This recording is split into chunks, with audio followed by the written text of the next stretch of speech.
Hello everyone. 12 जनवरी 1863 ये वो दिन है जिस दिन भारत की इस पावन धरती पे नरेंद्र नाथ दत्त यानी स्वामी विवेकानंद जी का जन्म हुआ था, जिसे 1984 से हम नेशनल यूथ डे या राष्ट्रीय युवा दिवस की तरह मनाते हैं। 39 साल के छोटे से जीवन में स्वामी जी ने दुनिया को बहुत बड़ी बड़ी बातें सिखाई। आज उन्हीं में से कुछ बातें मैं आपके साथ शेयर करने आया हूँ जो मुझे बहुत इंस्पायर करती हैं। आजकल हमारे मन में सबसे बड़ा डर ये रहता है कि कहीं सामने वाला मुझसे बड़ा या मुझसे आगे ना निकल जाए, मुझसे बड़ा ना बन जाए। और इसी डर की वजह से जब हम उन लोगों से मिलते हैं तो एक हेजिटेशन के साथ मिलते हैं, एक कोफ्त के साथ मिलते हैं। स्वामी जी का इस पे क्या मानना था, मैं उन्हीं की लाइन कोट करता हूँ। The moment I have realised God sitting in the temple of every human body, the moment I stand in reverence before every human being and see God in him, that moment I am free from bondage, everything that binds vanishes and I am free. Swami ji कहते हैं कि जिस समय मैं ये मान लेता हूँ कि सामने खड़े व्यक्ति में ईश्वर है, जिस समय मैं मनुष्य के सामने श्रद्धा के साथ खड़ा हो जाता हूँ और उनके अंदर ईश्वर खोजने लगता हूँ, उस समय मैं हर बंधन से मुक्त हो जाता हूँ। वो हर चीज़ जो मुझे रोकती है, वो हर चीज़ जो मुझे बांधती है, गायब हो जाती है और मैं स्वतंत्र हो जाता हूँ। क्या बढ़िया बात स्वामी जी ने सिखाई है कि आप इंसान में ईश्वर खोजिए। और जब आप मनुष्य में ईश्वर खोजने लगेंगे, आप सामने खड़े व्यक्ति में ईश्वर खोजने लगेंगे, आपके अंदर की सारी हेजिटेशन, आपके अंदर की उस व्यक्ति के लिए कोई भी ईर्ष्या होगी वो ख़त्म हो जाएगी और आप उससे बड़े सम्मान से मिलेंगे, बड़े प्यार से बात करेंगे। और यकीन मानिए, आप किसी व्यक्ति से अगर प्यार से बात करते हैं तो सामने वाला ना चाहते हुए भी आपसे प्यार से बात करने के लिए मजबूर हो जाता है। आजकल हमारे मन में ये चलता रहता है कि सामने वाला मुझसे आगे ना निकल जाए, कंपटीशन की दुनिया इतनी बड़ी है। इसका बड़ा एक प्रोमिनेंट एग्जाम्पल है कि आपके सामने एक लाइन खींच दी जाए और आपसे कहा जाए कि आपको उससे भी बड़ी लाइन खींचनी है, तो आपके पास दो तरीके हैं।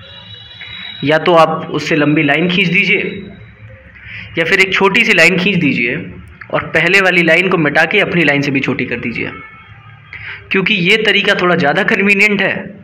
हम इसी को प्रैक्टिस करने लगे हैं। लेकिन स्वामी जी कहते हैं कि सामने वाले में भगवान खोज लो, ये समस्या ख़त्म हो जाएगी। और स्वामी जी ने मेडिटेशन को बड़ा बढ़ावा दिया है, उसके ऊपर काफ़ी सारे लेक्चर्स दिए हैं उन्होंने, मेडिटेशन के ऊपर बुक्स लिखी हैं। उनका ये मानना है कि इंसान मेडिटेशन करता है तो दुनिया से दूर हो जाता है, खुद से मिलता है, खुद अपनी समस्याएं देखता है और ख़ुद अपने समस्याओं के समाधान, अपने प्रॉब्लम्स के सॉल्यूशंस निकालता है। और ये सबसे अच्छा वे है सक्सेसफुल होने का। दूसरी बात जो मैं स्वामी जी की कोट करना चाहूँगा, स्वामी जी कहते हैं, उठो, जागो और तब तक रुको मत जब तक तुम अपना लक्ष्य प्राप्त नहीं कर लेते।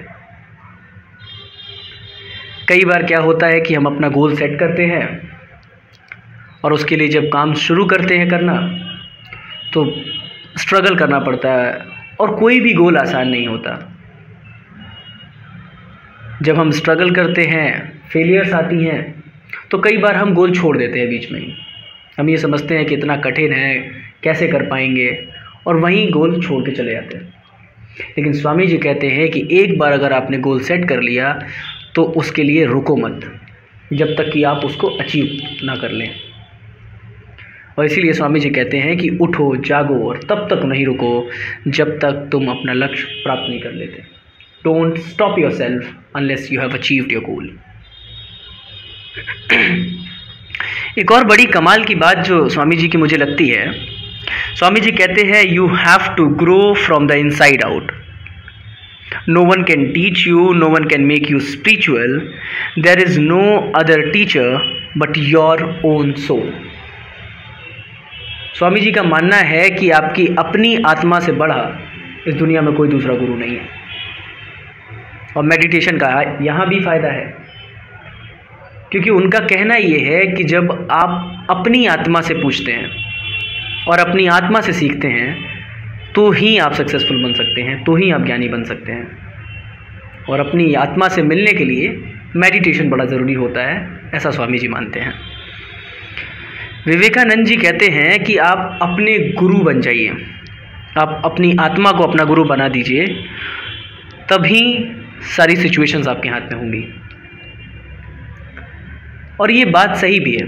एक्सटर्नल मोटिवेशन आपको थोड़ी देर के लिए तो मोटिवेट कर सकता है, लेकिन परमानेंटली मोटिवेटेड रहने के लिए आपका इंटरनल मोटिवेशन होना बहुत ज़रूरी है।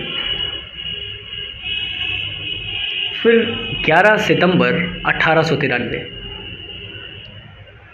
शिकागो के वर्ल्ड्स पार्लियामेंट ऑफ रिलीजन में स्वामी विवेकानंद जी का वो स्पीच, जो आज दुनिया के इतिहास में स्वर्णिम अक्षरों में लिखा जाता है, जिसको पूरी दुनिया याद करती है आज भी। और स्वामी जी के शिकागो के उस स्पीच ने भारतीय और सनातनी संस्कृति को एक नया मोड़ दिया। सारी दुनिया ने भारत और सनातन संस्कृति को माना। जब स्वामी जी और उनके साथ के लोग यहाँ से शिकागो के लिए गए, वहाँ धर्म गुरुओं के बीच में जब वो बैठे और फिर सनातन संस्कृति, सनातन धर्म को प्रमोट करने के लिए, सनातन संस्कृति के बारे में बताने के लिए स्वामी जी को स्टेज पे बुलाया गया, तो वहाँ के लोग हंसने लगे उनके ऊपर। किताबों में मिलता है कि शिकागो में उनका सम्मान, उनका आदर बहुत अच्छा नहीं हुआ, उनका स्वागत बहुत अच्छा नहीं हुआ। लेकिन फिर भी स्वामी जी ने अपनी स्पीच की शुरुआत कहाँ से की? Sisters and brothers of America. और इस शब्द के बाद में 2 मिनट तक उस हॉल में तालियां गूंजती रहीं, क्योंकि इससे पहले किसी धर्म गुरु ने इस तरह से प्रोनाउंस नहीं किया था ऑडियंस को। सबने ये सोचा कि इनकी निंदा करने के बावजूद, इनका अपमान करने के बावजूद इन्होंने इतने अदब से प्रोनाउंस किया लोगों को। उस समय हिंदुस्तान का बड़ा अच्छा नाम नहीं था, लोग हिंदुस्तान के लोगों को दीन समझते थे, अज्ञानी समझते थे, और स्वामी जी का साधु जैसा वेश देख के लोग उनके ऊपर और हंसने लगे। सोचा कि ये 30 साल का आदमी क्या बोल पाएगा। और उसके बाद जब स्वामी जी अपनी स्पीच शुरू करते हैं और शुरुआती लाइंस क्या होती हैं, It fills my heart with joy unspeakable to rise in response to the warm and cordial welcome which you have given us. अपमान के बावजूद स्वामी जी ने हम्बलनेस नहीं छोड़ा। स्वामी जी और नम्र होके बोले कि मैं और मेरा हृदय निःशब्द हैं, आपका आभार प्रकट करते हैं जिस हिसाब से आपने हमारा सम्मान किया, हमारा आदर किया। और वो हम्बलनेस ही मुझे लगता है ये कारण है कि आज तक शिकागो नहीं, पूरी दुनिया इस स्पीच की दीवानी है। आज भी इस स्पीच को लोग याद करते हैं और उसका मेन रीज़न उनका हम्बलनेस था। इससे हमें ये सीख मिलती है कि आपके सामने वाले का व्यवहार चाहे जैसा हो, आप अपना हम्बलनेस मत खोइए। और सामने वाले की बदनामियों, सामने वाले के गुस्से के बावजूद अगर आप हम्बल होकर बात करते हैं तो सामने वाला भी आपको सम्मान देने के लिए मजबूर हो जाएगा। और यही कारण है कि शिकागो का वो स्पीच स्वामी जी का आज तक अस्मरणीय है। मेरा मानना है कि हिंदुस्तान में एक से एक महापुरुष आए जिनकी सोच और शब्द नया भारत बेशक बना सकते हैं, जो दुनिया को अच्छा कल्चर डेवलप करने के लिए मोटिवेट कर सकता है, जो दुनिया को नई राह पे लेके जा सकता है। लेकिन समस्या ये है कि हमने उनकी सोच, उनके शब्दों को किताबों में बंद करके रख दिया और अब उन किताबों पे धूल जमने लगी हैं।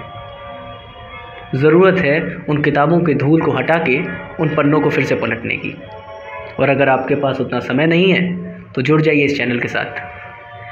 हम ऐसे ही और भी महापुरुषों की सोच, उनके शब्द लेके आते रहेंगे और आपको बस इतना सा करना है कि उनके शब्दों को सुनिए और अपने जीवन में प्रैक्टिस में ढालिए। टिल देन, बाय बाय, जय हिंद।